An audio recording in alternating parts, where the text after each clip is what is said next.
Good afternoon, everybody, and welcome to the Fintech Nexus weekly news show. My name is Peter Renton, chairman and co-founder of Fintech Nexus, and joined, as always, by my good friend and colleague Todd Anderson in our New York office. How are you doing, Todd?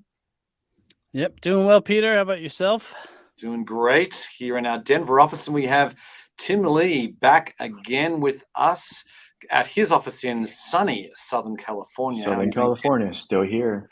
Surf and snow, ski in one day. All right, why don't you? I know you've been on the show many times, but give the listeners just a quick intro. Yeah, well, I'm Tim Lee. This is my fifth appearance on the show. Happy to be back, and thanks for the invite. Lots to talk about as usual. I'm still in the game at it, doing what I'm doing to support the community, and hopefully I'll see you two in early May in New York for the show. Yes, of for course. The US show. Fintech Nexus USA. Thanks for the plug. No problem. Okay, let's get on with it. We have another busy week of news to discuss. We're going to kick it off with Genesis. This is the crypto lender, part of the digital currency group, DCG. It looks like they're going to be declaring bankruptcy very soon, which is like another blow to the crypto space. But they were involved with Alameda Research. They were also involved with 3 Arrows Capital. Lost money there. I know they're also involved with Gemini, but there's a back and forth going off between the Winklevi and the CEO of DCG and Barry Silbert and Siebert and that is something that I think is sort of tertiary to the story, but the big story is that they are. They really are. They're going to be declaring bankruptcy, according to, I think it was Bloomberg that broke the story. But another bad news day for crypto, it seems. Yeah. This is the big one. I think everybody's trying to figure out where they place their trust in this whole space. And there were rumors that Binance was going to go down with it all last week and this week. But this is bound to happen, and unfortunately, everybody is caught up in it, and it feels like it's 1 or 2 degrees of freedom, with everybody else is involved. It's just unfortunate, and I think about all the people that are at the firm, that are talented engineers and all those guys, and they may get hurt. A lot of all people here. Todd. Yeah, I think it just keeps unwinding, and different layers of the onion keep coming off. And I thought, as you read through it, obviously, the top level about Alameda and 3 Arrows Capital. But then if you go into how much they're associated with a lot of different firms, Grayscale Investments, CoinDesk, mining and staking firm, a crypto exchange, a data platform, a wealth management firm, a real estate firm. I mean, that's a lot of portfolio there, and a lot of potential hurt for a variety of different reasons. Now, we don't know what's going to happen. Maybe this is a ploy and a way to salvage some of what they're doing by going through the process of Chapter 11 and whatnot. But I think someone said it at the time last summer, was it's going to take a year or two for all this to kind of unwind from one another. And I think we're still in the thick of it.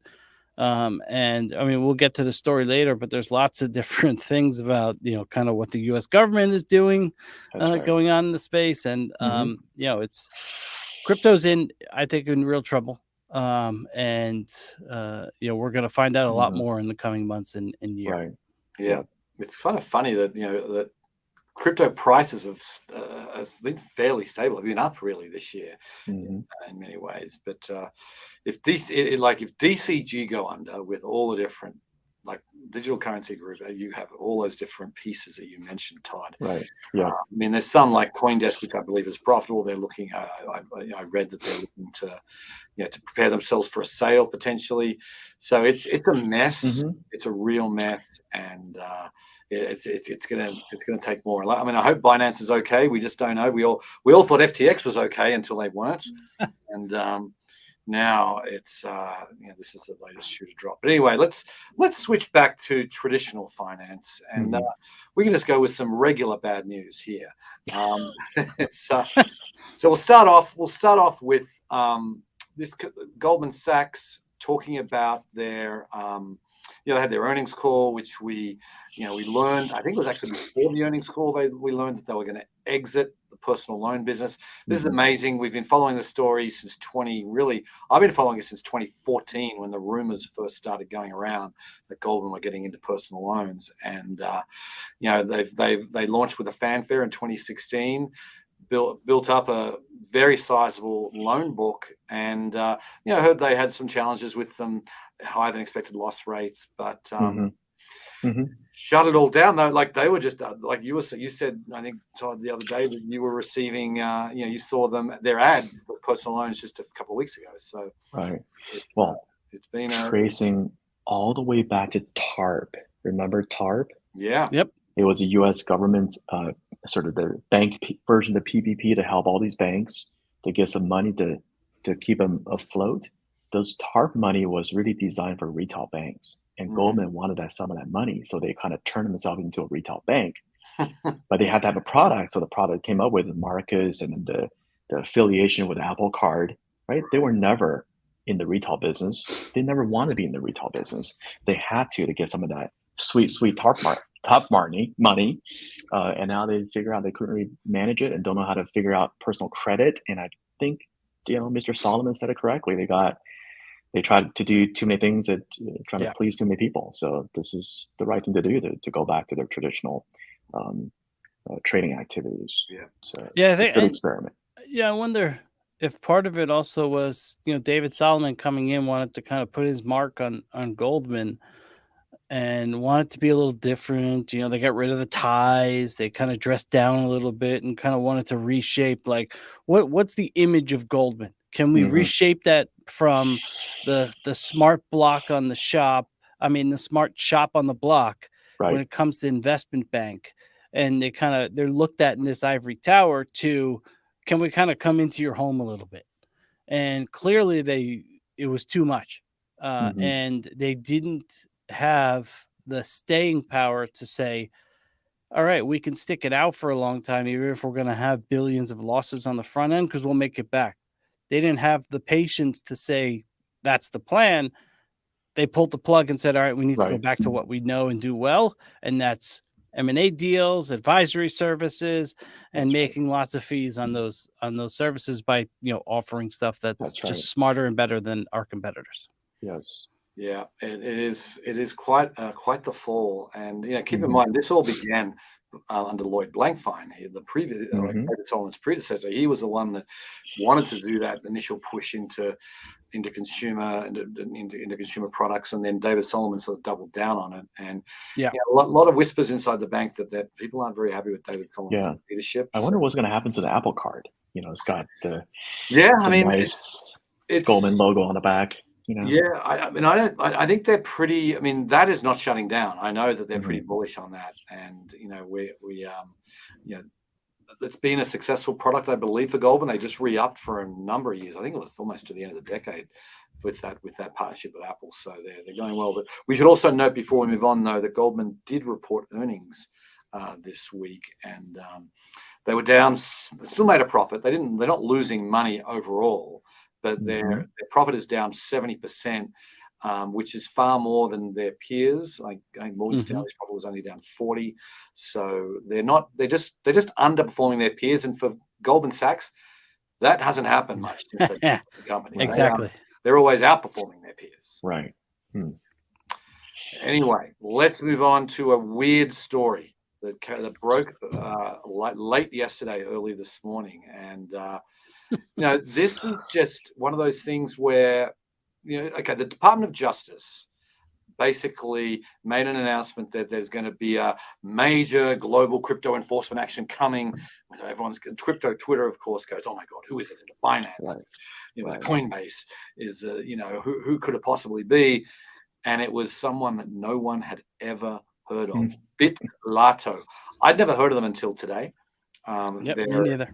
they're a tiny company doing just like single-digit millions in transactions. That it's I think it's only $11,000 on the platform right now. yeah. I mean, it's just like they wouldn't even be in the top 500 platforms probably. And Right. this was a DOJ's big news. And sure, they might be there's connections to Russia and there's connections to money launderers, and that's bad, and you should probably take enforcement. But to make it to do this PR blitz where you're going out and saying there's a major global crypto enforcement action happening to a nobody, that does the Department of Justice no favor. Doesn't make them look good at all. It's embarrassing, I think, for them. Right. Yeah. And, It was. it just It doesn't. was. Credibility is shot. It was a few $100 million worth of transactions, although most of that is processed for these hackers, ransom monies, and things like that. So there's a lot of criminality baked into what they were doing, 100%. So, but you know what? Then again, there might be a signaling for something else, right? Yeah. Who knows? DOJ doesn't do things lightly, and they don't do it. They do stuff with 110% confidence. But this is a good thing overall to shut this stuff down. No, it is good. I Yeah. just wish they hadn't done a big PR blitz about it. Right. I think Exactly. it's always I think it's them in the Southern District of New York here in the city tend to not do blustery press conferences unless there's something behind good. it. And so Yeah. I wonder if this is kind of the chess move, Mhm. and something else is coming down the line, and Right. they'll ultimately have the last laugh. I agree with Peter on kind of just the face of this news, that it's kind of a little embarrassing. It's kind of a little silly that they spent this much time on it. But if in 6 months' time we're talking about, oh my God, Binance is blown up and CZ's in federal custody, not that will happen. I'm just saying, Sure. like, the possibilities of like a big fish, could change the way we look at this in the future. If this Yeah. is it, then I think it's a bit silly, to be honest with you. It's Right. nice that they shut it down, but they could have put it out in a 4-sentence press release. Yeah, exactly, and not sort of done the big prelude to it. But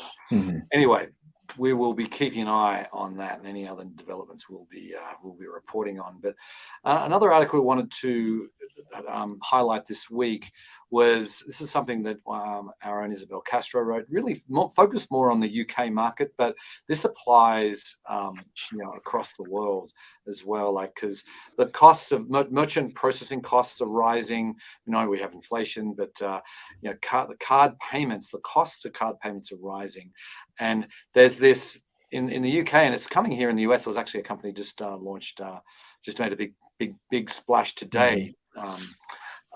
Linked, I think they call it LINKT. Was that right? But anyway, don't quote me on that. But there's account-to-account payments. I think they're big in other countries. They're big in Australia. They're getting bigger in the UK. Merchants love them because there's no bank, there's no processing fees. So I feel like this is something to watch, because it's the merchants, the companies that are processing credit cards, that don't like these fees, and they're not going down like they should be.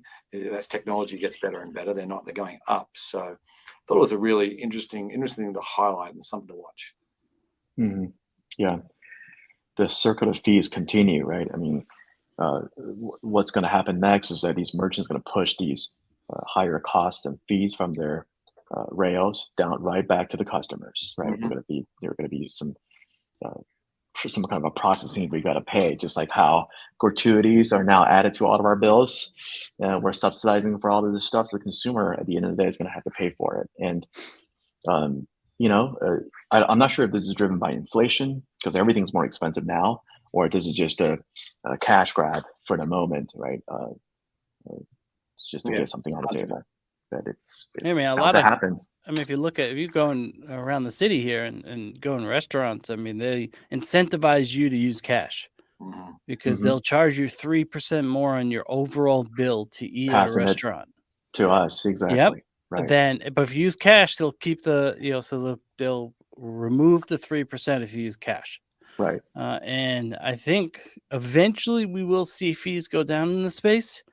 But right now we're not seeing it, and we know the dominating place that Visa and MasterCard play in the processing the processing space. So, I think when open banking kind of becomes a bit more normalized here in the US and account to account payments and the Fed comes on with real time payments and Fed now, I think eventually you'll see, the compression of those Right. fees, but we still have a little time to go there. Yeah. I mean, we see the rise of Zelle. We see the rise of all these open banking type of Yeah. bank-to-bank payment networks, right? The banks are getting squeezed as well from Yep. these, other rails.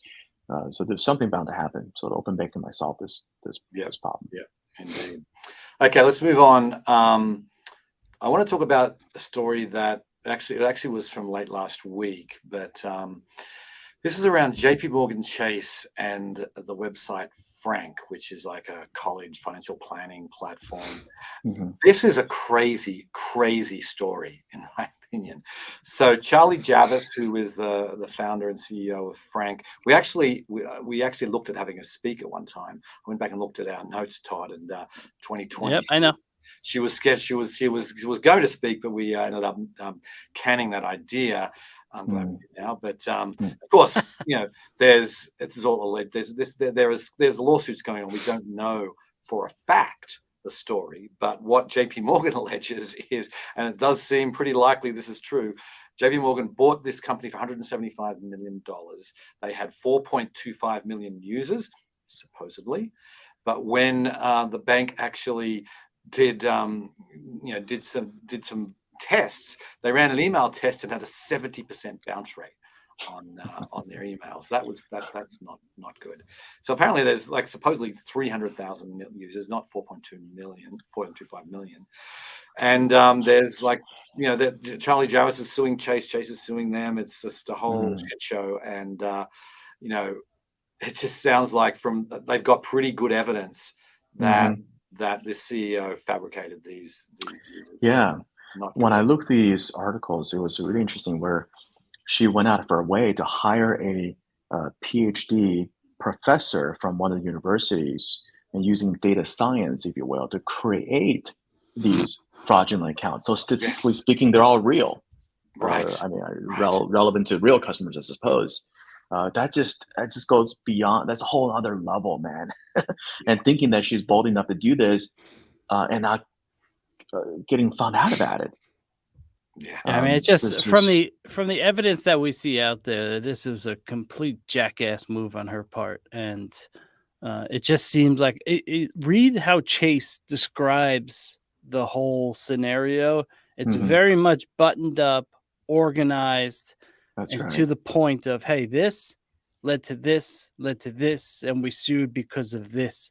And if you read her case of events, it's like, her lawyer says this is a rapidly growing business that they just wanted to get out of a bonus. Like, they didn't come back with, we had proof of this many accounts and this. Like, there's kind of fuzziness on one side and there's straight fact and to the point on the other. And this also makes fintechs look stupid. It does. Right. It's a bad look for fintechs. Bank buying a fintech. This was a great story. It's I remember terrible. when it happened. This was a great story, and now makes fintechs look like amateurs and look like fraudsters, for that matter. Right.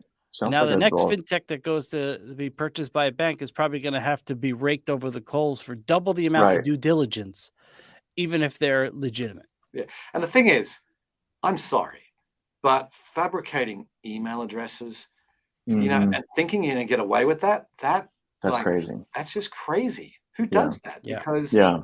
you're going to be found out. It's just a case That's of even time. more foul to a certain extent than Theranos. I think at least on paper they tried, hired a bunch of smart people to try to make it work. But these guys this is a crazy shortcut. Yeah, desperation. Really, I don't know what was there's obviously I don't know why she did it. Maybe she thought she'd get away with it, but not a good look for That's any of insane. us. Yeah. Okay, moving on. Our good friend Ron Shevlin had an interesting column this week about attracting and retaining talent, because we've seen here the fintech layoffs keep coming. We're going to talk about layoffs in just a second. They keep coming. Banks aren't laying off people. Banks are looking to hire in many cases, and basically Ron Shevlin's talking about what banks need to do to attract some of this talent that is now available. And it's not like these engineers are going to be clamoring to go to a bank, but he points out some of the things that banks can do to make it make themselves more attractive. And I think this is a good time for banks to be hiring. If you actually are looking for engineers, there's plenty to choose from, it seems. Yeah, I mean, I came out of the JP Morgan Chase earlier in my career. I mean, as an engineer, I mean, we release code once a year. So, and nowadays we release code on an hourly basis, right? We'll do a build and improve. We're going to learn so much more than the banks would. And I understand why JP Morgan Chase only release codes once a year, or found out about these Frankie shoes over a year because they only got to it, Right. over a year. Yeah. Yes, You know, when I was a youngster, the only reason why we would work for a big bank is, one, for the experience, two, let's be honest, for the pay. Yeah. Right. So maybe, but certainly we already know going to the banks, like, there's not much is gonna happen, but you may learn a lot of ins and outs of banking. So I don't know. I agree with Ron and Cornerstone. It's tough for them to attract talent. And going back to Goldman, I think at one time they were buying these beach houses for their new crop investment banker to hang out, just to get these Gen Zs and Gen Alphas to start working for a more traditional bank. It's I don't know Yeah, I what think I they're don't know in what a. else it would do. I think banks are in kind of a weird space because, if you ask individuals what they think of their banks, they tend to rate them higher. But then if you ask a survey of the wider population of banks, Hmm. their trust levels are very, very low, especially after the global financial crisis. And so you kind of have this dual thing going on of how do we think about banks generally? But my bank is good because they've served me well. My money's safe there. And Hmm. I always equate that with if something goes wrong, at least I have up to 250,000, FDIC Right. insurance. But then you get into some of would I work for a bank? Is the bank cool to work for? And it kind of falls flat in some areas. So, banks are kind of in this weird spot. I think they have to get a bit more modern, which, they have with work from home and a Hmm. couple other things. Hmm. But I think they need to get a bit more creative in how they attract and retain talent. Maybe with Right. we'll pay off student loans, or Right. think what's important to Gen Z and the younger generation, and how do we weave that in while also staying true to who a bank is. And I think Yep. that's kind of was some of his main point there, which I agree with. And I think banks are in a tricky spot, and this fintech lull is not going to last for that much longer. right. It's Right. That's right. 2024 comes around, we could go right into a fintech boom again. Right. That's right. Yep. Yep. Absolutely. And so It's a short window. the sentence that he's highlighted here is the challenge for the bank industry is to recast the industry as the place for socially aware and socially active Hmm. people to work in. So that's sort of that's what attracted them to fintech companies and banks. That just hasn't been in their MO. So interesting thing to watch there. Yep. Okay, speaking of banks, we had an article this week on our site by our friends at Jafidi talking about BNPL, white label BNPL, because you've got more and more banks that are notice that some of their card processing fees, we just talked about that earlier, Mhm. moving away from them to fintechs, to the BNPL platforms. So if they want to actually get if they really want to keep that revenue, they need to start their own BNPL. And we're already seeing quite a few banks doing it. It's not every bank is going to do it, but if you're a mid to large bank, Mhm. there's a lot of advantages, and I think in creating your own white label BNPL platform.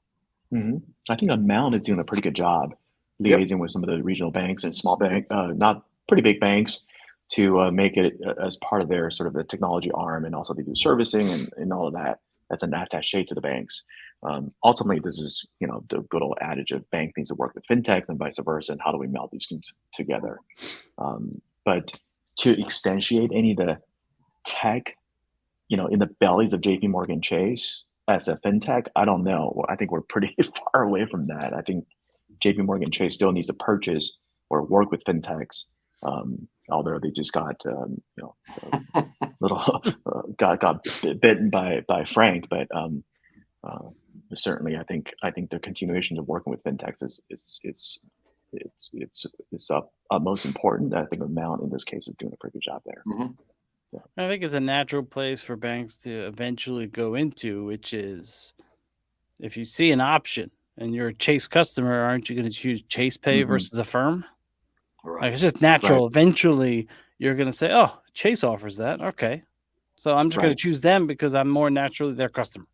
Mhm. I think people are less um, stuck to a brand in BNPL these days, and banks have an opportunity to kind of get a little more stickiness versus affirming them, which I like because I've used probably 5 different BNPLs, Mhm. depending on what the retailer is. Sure. But if Right. Chase was there every time I'm a Chase customer amongst other institutions, I'd probably choose them just because I have an account there. Convenience, Yeah, right? it's Convenience, convenience. right? Because they're already propagated themselves all over the place. Yeah. Yeah. Okay, moving on. We're doing our this probably should become a regular feature of our news show until it stops. Layoffs. We Mhm. had Crypto.com, 20% of its global workforce. Clearco, this was an interesting one because Clearco, we had Michelle Romanow speak at our event several times, and she has now quit, and they have cut. I'm not exactly sure how many staff they cut, but they announced layoffs as well. And then we have Pagaya, who are laying off 20% of their employees, another fintech. So the layoffs keep coming. Yeah. I mean, we're in this space, so we see it all the time. If you look at total layoffs since the starting of this season, we probably laid off about 250,000 people, 250, 270,000. Yeah. But if you look at how many jobs we added quarter to quarter, labor statistics, we added to 250,000 every quarter. Right. So 80, 90% of the job market is still in the servicing industry and retailing industry. We couldn't everywhere we go. There's hiring. And truth be told, some of these folks probably overhire just to Yeah. That was going to talent be my grab. point. It's like if we look 2019 Mhm. and we look to where we are today, what percentage of people or of the workforce in fintech and tech were overhired during that flooding of capital period? And like Right. net, like how far off are we? Like, is it really that far down, or is it just kind of equating for, hey, the money was flowing, we hired all these people because we thought the money That's would right. keep flowing, That's right. and it isn't anymore. So we're kind Right. of net neutral where we were. I Right. think we're net positive from 2019. I really That's think right. I most of still these think we are companies, too. most of these Yes. companies hired, in 2020 and 2021. There was money flowing, endless supply of money. It seemed there for a Right. while, and so yeah, they hired up, and we're still. I think most companies are probably 20, 30, 40, 50% above 2019 numbers. This time is artificial. The Feds increased rates to cool down the economy. This Yeah. is not 2007, 2008 where there's systemic issues. So it's all going to come back. Yeah. All these companies have strong sort of foundations. All these things are going to come back. People still need to spend money.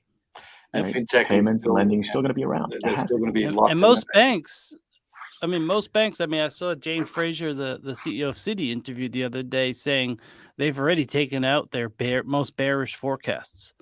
Right. So if the big banks are starting to think, all right, latter half of 23 is going to be, at least a return in some ways, then, there's certainly artificialness built Right. into what we're seeing today. Inflation came down again this month. Just came out. The report came out this morning for 2-3 consecutive months. So it's working.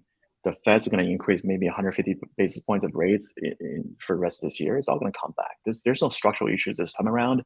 Yeah. It just we had a cool down economy to cool down the inflation. Yeah. It's all going to come back. It is indeed. Anyway, this is a good segue to the last story, which was in payments. Talking about big bank earnings and big bank earnings spotlight unstoppable digital shift. And this is the thing that's interesting, that we talk about fintech, and we talk about the impact of technology, but all of the major banks have reported now, the big four, and they all have said that their mobile users are all up significantly. This is, we have 7% at B of A. You've got 9% at JP Morgan, Wells up 4%, Citi up 10%. So this is off a pretty, they're already large bases. So you're not just these numbers like like JP Morgan's 49.7 million active mobile users. So people are using their phones to conduct finance. That's a good news for fintech, because once you're used to using your phone, you'll be more open to using a fintech app. And I think it's a bullish sign for the industry. 100%. I remember just about 12, 13 years ago, when I was at JP Morgan Chase Retail Bank, we were building Chase.com. There was no such, Chase.com didn't exist. Right.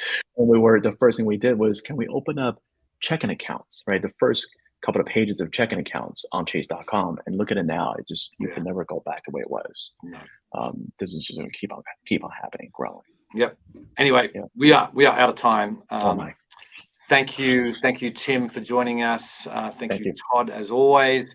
Thanks, Tim. Thank you to the listeners or the watchers. Appreciate your attention, and we'll be back same time next week, 5 p.m. Eastern time. Have a great weekend, everybody. Have a good day. See ya. Thank you. Yeah. Bye-bye.